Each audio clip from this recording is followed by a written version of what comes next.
जब धराधाम में ऐसा अधर्म बढ़ता है जहां भागवत धर्म और प्रेम धर्म लुप्त होने लगता है।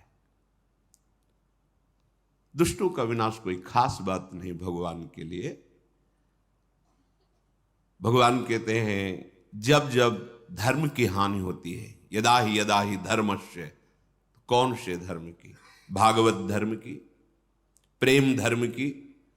जब उसका प्रकाश करने वाला कोई नहीं दिखाई देता और लुप्त होता चला जाता है तो स्वयं भगवान पधारते हैं। ऐसी दिव्य लीलाएं करते हैं जिनको गा गा कर भागवत धर्म और प्रेम धर्म में स्थित हुआ जा सकता है। कृष्णाय वासुदेवाय देवकी नंदनाय च और नंद गोप कुमाराय गोविंदाय नमो नमः। दो बात कही गई, वसुदेव देवकी नंदन और यशोदा नंद नंदन। श्री लालजू महाराज निकुंज से आए जो नंद नंदन के रूप में है, और देवकी वसुदेव के यहां भगवान नारायण का प्रादुर्भाव होता है। वासुदेव भगवान जो देवकी नंदन है उनका नाम रखा गया है वासुदेव। सनत कुमार जी, सनक सनंदन सनत कुमार जी जो भगवान से मिल रहे हैं, दर्शन कर रहे हैं, तो वो कह रहे हैं हे भगवान वासुदेव। वासु समस्त ब्रह्मांड जिनके एक रोमकूप में वास करता है, ऐसे अनंत ब्रह्मांड जिनके रोमकूपों में वास करते हैं। वासु सर्वनिवासस्य विश्वान यशु लोमशु तस्य देवः परम ब्रह्म वासुदेव इति रीता। जिनके लोमकूपों में अनंत विश्व ब्रह्मांड स्थित हैं, वो सर्वनिवास, वो महान, वो परम पुरुष, महान देव स्वामी आपको वासुदेव कहते हैं। वही आप महान, वही आप परम पुरुष वासुदेव के रूप में है। चारों वेद पुराण इतिहास जितना भी वर्णन है प्रभु आपका है। कहीं भी किसी भी ब्रह्म ऋषि ने ऐसा नहीं देखा कि आपका तन, आपका ये शरीर सप्तम धातु से बना हुआ है। किसी वेद ने निरूपण नहीं किया, किसी मुनि ने ऐसा अनुभव नहीं किया। यहां हम सब साक्षी हैं, धर्म साक्षी है, सर्व साक्षी है, वेद साक्षी है कि आप सच्चिदानंदमय तनु भगवान वासुदेव हैं। किसका नमस्कार? जो कंस कारागार में चतुर्भुज रूप में प्रकट हो रहे शनकादि, उनका दर्शन करके वर्णन कर रहे हैं। मंगलमय भाद्रपद के कृष्ण पक्ष की अष्टमी है। मध्य रात्रि का समय, सब ओर घोर अंधकार छाया हुआ है, पर सारी प्रकृति एक नवीन आनंद उत्सव में भरी हुई है, क्योंकि प्रकृति के स्वामी परमात्मा का प्रादुर्भाव हो रहा है। उल्लास में भरी हुई संपूर्ण प्रकृति है। प्रकृति के परम आश्रय, प्रकृति को भी सृजन करने वाले परम देव पधार रहे हैं, तो प्रकृति उल्लसित होकर उनका स्वागत कर रही है। दिशाओं में प्रसन्नता छाई हुई है।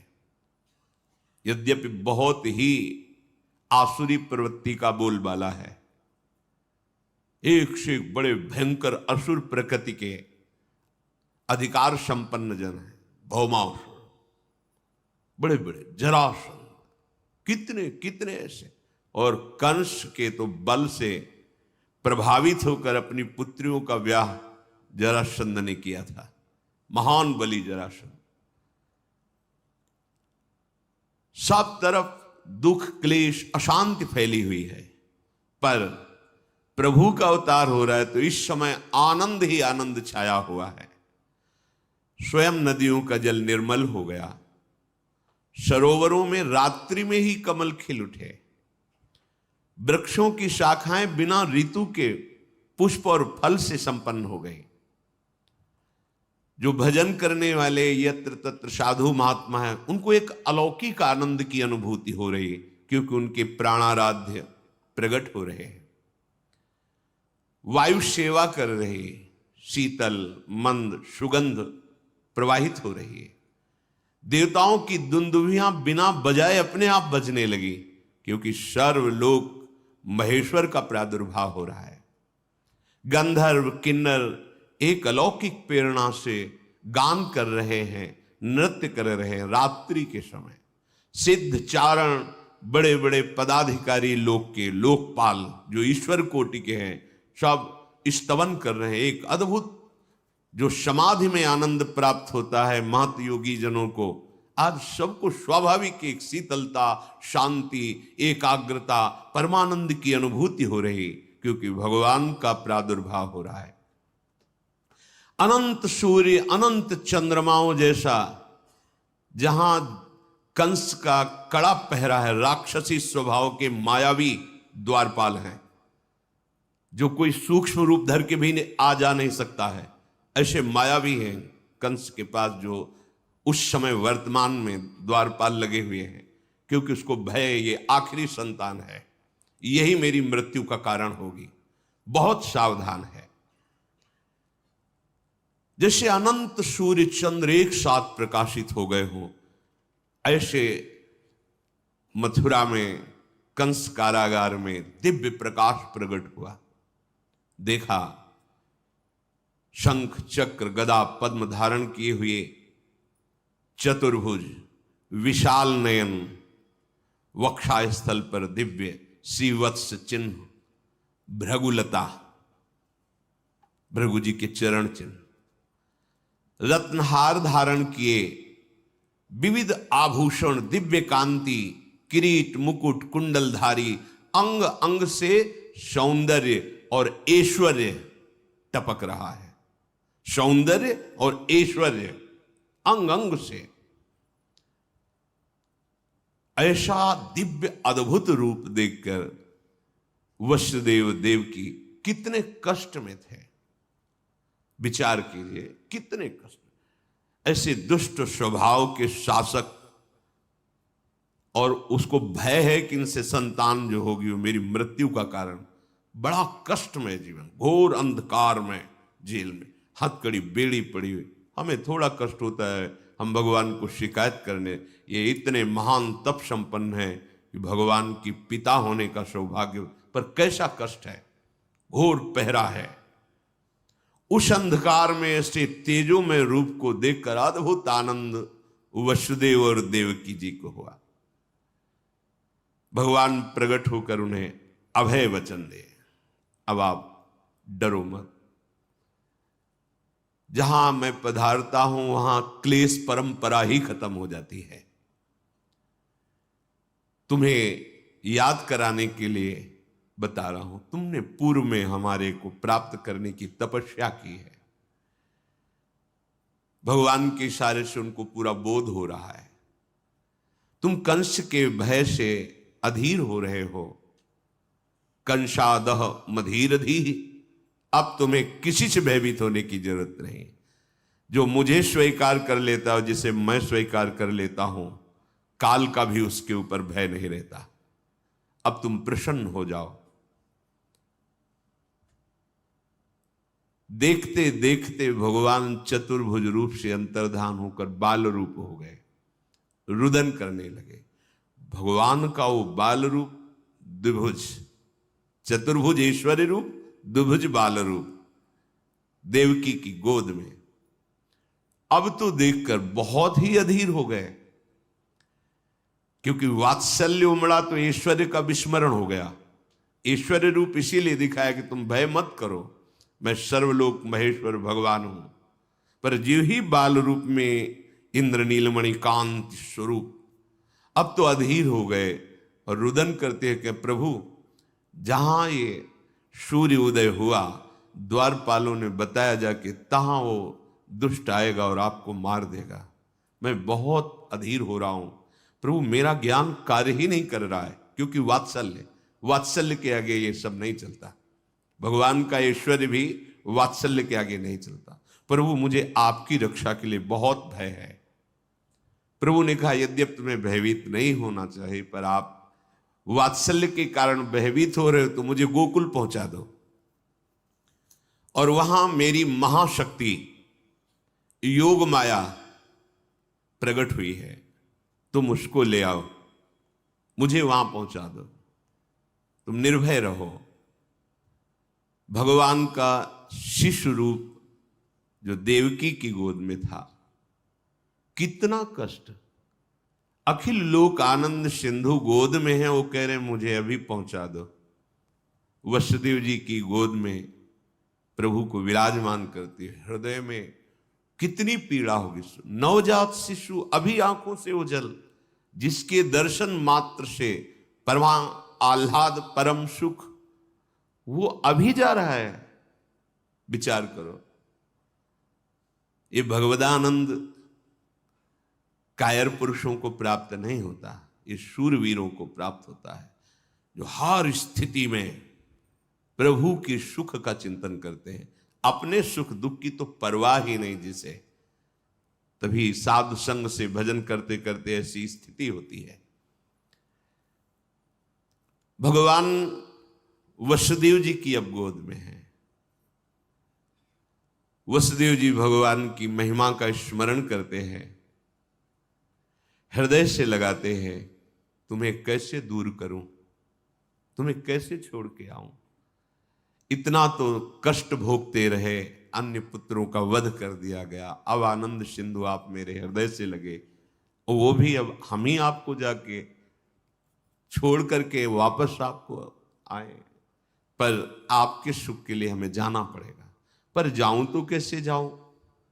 पैरों में बेड़ियां हैं, हाथों में हथकड़ी है, लोहे के बहुत मजबूत दरवाजे और शस्त्र धारण की हुई आसुरी स्वभाव वाले मायावी राक्षस वो द्वारपाल बने खड़े हैं, अत्यंत विषादग्रस्त हो रहे हैं।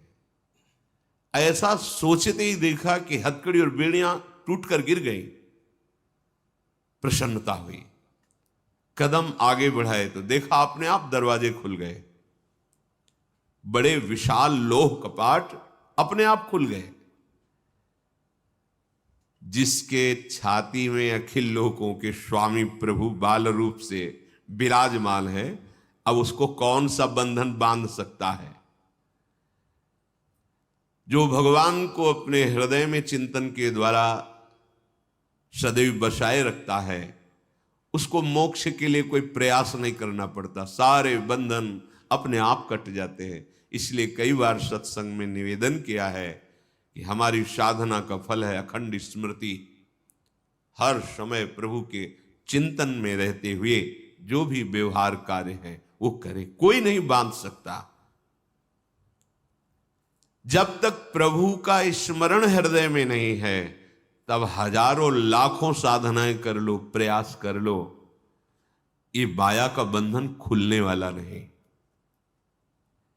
माया की शाकलों से हाथ पैर गले सब बंधे हुए हैं।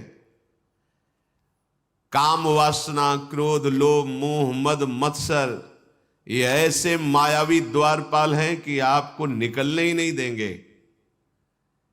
अज्ञान का कारागार अंधकार युक्त, कैसे निकला जाए? श्री कृष्ण को हृदय में रखकर। पक्की बात, कृष्ण नाम और कृष्ण रूप में कोई अंतर नहीं। जो कृष्ण है वही कृष्ण नाम है। अगर जिह्वा से राधा राधा कृष्ण कृष्ण चल रहा है तो मानो प्रिया प्रीतम विराजमान है आपकी जिह्वा में। अतएव जीव इस भयंकर अविद्या माया रूपी कैद खाने से, विविध प्रकार की वासना की जंजीरों से, काम क्रोधादि मायावी द्वारपालों से बचकर अगर निकल सकता है तो एकमात्र प्रभु को हृदय में रखने पर, अर्थात स्मरण करने पर। अगर प्रभु का स्मरण है तो आप मुक्त हो जाएंगे। मुक्ति के लिए कोई अलग से वेदांत पढ़ने की जरूरत नहीं, अपने आप ज्ञान प्रकाशित हो जाएगा। प्रतिपल भगवद स्मरण, चित्त वृत्ति को रोककर बार बार नाम में लगाना, रूप में लगाना, लीला में लगाना, धाम चिंतन में लगाना।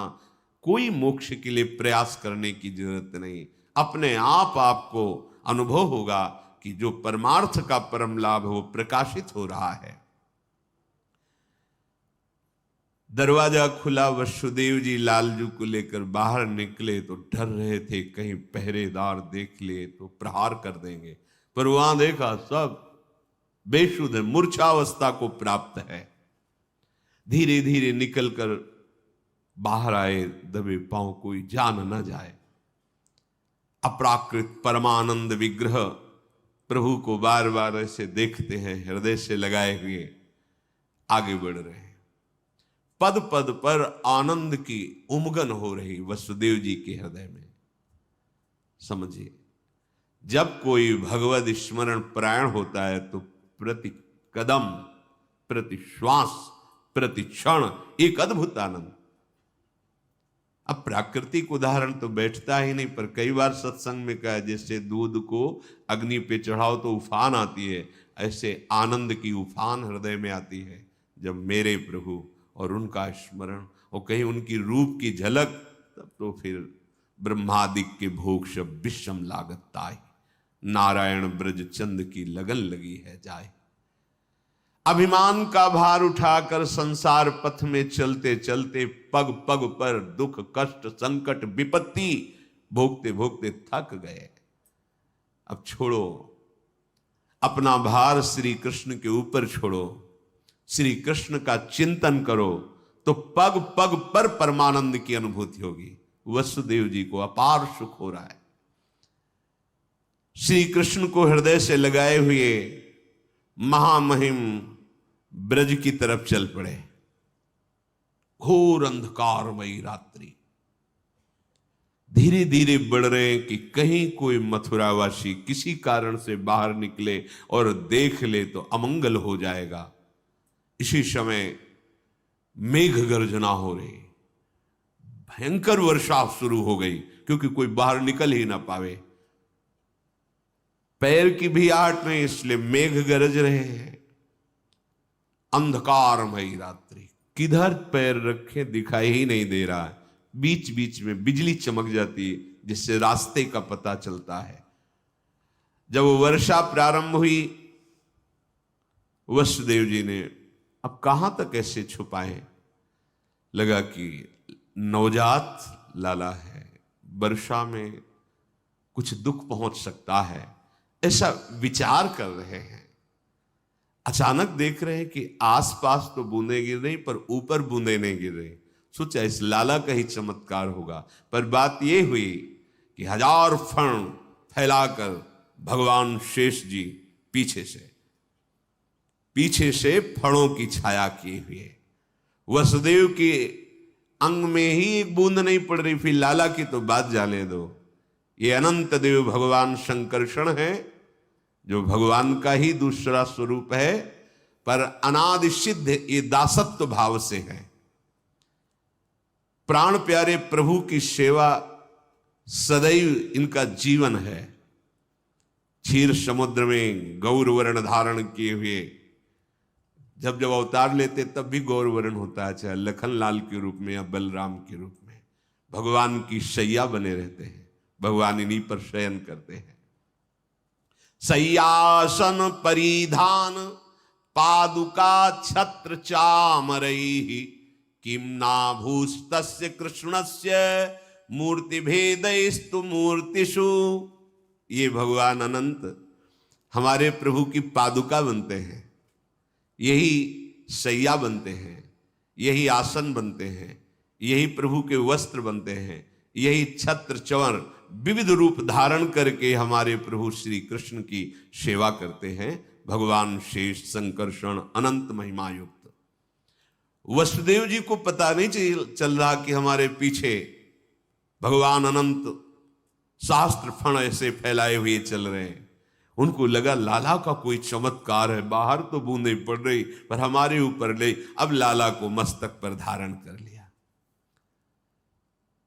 आगे बढ़े तो भारी समस्या यमुना जी, क्योंकि भादो का महीना है, बाढ़ पे यमुना जी चल रही है। एक क्षण रुके, अब क्या करूं, क्योंकि अथाह यमुना जी, और यमुना जी पहले से अधिक उल्लसित होकर बड़ी ऊंची ऊंची तरंगे, कोलाहल मच गया। यमुना जी प्रीतम पधार रहे हैं, यमुना जी उल्लसित हो रहे। वसुदेव जी देख रहे सैकड़ों भंवरे, सैकड़ों तरंगे ऐसी उछल रही जो भय प्रदान कर रही। ऐसे छोटे लाला को लेकर कैसे पार हो पाऊंगा? अगर रुकता हूं तो लौटने में प्रातःकाल सूर्य उदय हो जाएगा, कैसे क्या करूं? लाला को सुरक्षित पहुंचा, चलो हम अपने प्राण दे देंगे, जब तक लाला को हम बचा पाएंगे बचा पाएंगे, उठाते चले जाएंगे, ऐसा भाव समझो। जब आप प्रभु प्राप्ति के लिए चलोगे तो ऐसा नहीं कि सहज मार्ग है आप निकल जाओगे, भयंकर बाधाएं खड़ी होती हैं। पर आपने यदि प्राण समर्पित कर दिया है तो कोई भी बाधा आपको परास्त नहीं कर सकती। जो इस भाव में रहता है कि मेरे प्रीतम सुखी हो और मुझे नरक मिल जाए, कोई परवाह नहीं। अगर प्रीतम को आनंद मिलता है कि मैं तड़पूं, कष्ट युक्त रहूं, तो वो कष्ट मेरे लिए हजारों सुख से बढ़कर है। वसुदेव जी ने निश्चय किया, अब ये जीवन प्रभु के लिए, क्या डरना। और यमुना जी में कदम रखा, यमुना जी और उल्लसित हो रही। प्रभु ने सोचा कि जब तक चरण स्पर्श नहीं होंगे इनका उल्लास बढ़ता जाएगा चरण स्पर्श के लिए। और जैसे जैसे वो जल में प्रवेश करते तैसे तैसे और ऊपर उठाते जा रहे हैं। प्रभु ने अपने चरण अभी प्रकट हुए बड़े कर दिए। यमुना जी जो ही चरण स्पर्श की नम्र हो गए, जल अपने आप घटने लगा, बस घुटनों घुटनों पूरी यमुना जी हो। वसुदेव जी को लगा कि ये कुछ चमत्कार लाला का ही है, क्योंकि अभी तो ऐसा तूफान में स्वरूप यमुना जी का मैं भयभीत हो रहा था। वसुदेव जी प्रभु को लेकर के आगे बढ़े, इतनी प्रेम विवशता है कि मार्ग ही नहीं दिखाई दे रहा।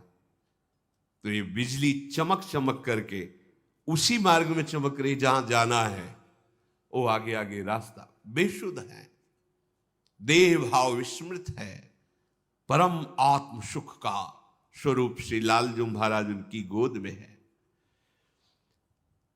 बिजली ने पहुंचाया, कांति प्रकट होते हुए नंद घर में पहुंचे।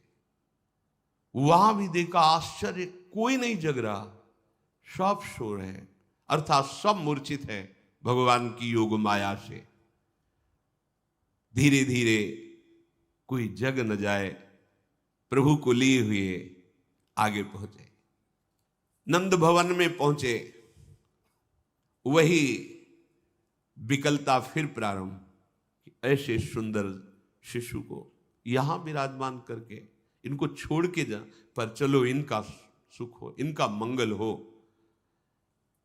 तो जब शिशु को पधराया तो उनकी दृष्टि थी, आदेश हुआ था कि वहां कन्या प्रकट हुई, तो देखा कि पार्श्व में कन्या है। कन्या पर दृष्टि जाते ही उनकी दृष्टि, क्योंकि वो योग माया है, वो ये नहीं देख पाए कि लाला में लाला समा गया। लाला पहले से विराजमान है यशोदा जी की पार्श्व में, और लाली, ये लाली योग माया है, और जो लाला है वो निकुंज से आए हुए लालजू महाराज। पर ये रहस्य वसुदेव जी ने भी नहीं जाना। कन्या को उठाया, फिर हृदय में दाह, क्योंकि प्रभु को छोड़कर जा रहे, हृदय में वियोग है, अब कब दर्शन होंगे आपके। ये बात किसी को पता नहीं है। धीरे धीरे कदम बढ़ाते हुए आए, जैसे आए वैसे ही मार्ग व्यवस्था होती गई। जे ही अंदर गए, कपाट बंद, हथकड़ी बेड़ी लग गई, कन्या गोद में, पहरेदार जगह है। यहां भी किसी को होश नहीं नंदालय में, पर ये जो चतुर्भुज भगवान ऐश्वर्य में बाल रूप से आए, वो नंद बाबा के लाला में विलीन हुए। हरिवंश महाप्रभु कहते हैं, आनंद आज नंद के द्वार। कौन है नंद के यहां जिसका आनंद मनाया जा रहा है? बोले, दास अनन्य भजन रस कारण प्रगटे लाल। और वहां ऐश्वर्य में भगवान, और यहां बिहारी जो वृंदावन में नित्य विहरण करते हैं प्रियाजों के साथ, इसी रस का पान कराने के लिए युगल सरकार पधारे। तो जो लालजू महाराज है वो नंद। आनंद आज नंद के द्वार प्रकट हो रहे। कौन? दास अनन्य भजन रस कारण। यहां परित्राणाय साधूनाम विनाशाय च दुष्कृताम देवकी नंदन भगवान पधार रहे हैं। और ये प्रेमी जनों को प्रेम पान कराने के लिए दास अनन्य अनन्य भजन रस कारण प्रगटे लाल मनो। इनके प्रकट होने का कारण क्या है? अनन्य प्रेमी रसिक जन, कोई सख्य भाव का, कोई गोपी भाव का, वात्सल्य भाव का, जो जिन मंजरी भाव का, किंकरी भाव का, सबको रसास्वादन कराने के लिए निकुंजाधिपति प्रभु वृंदावनेश्वर पधार रहे हैं। आनंद आज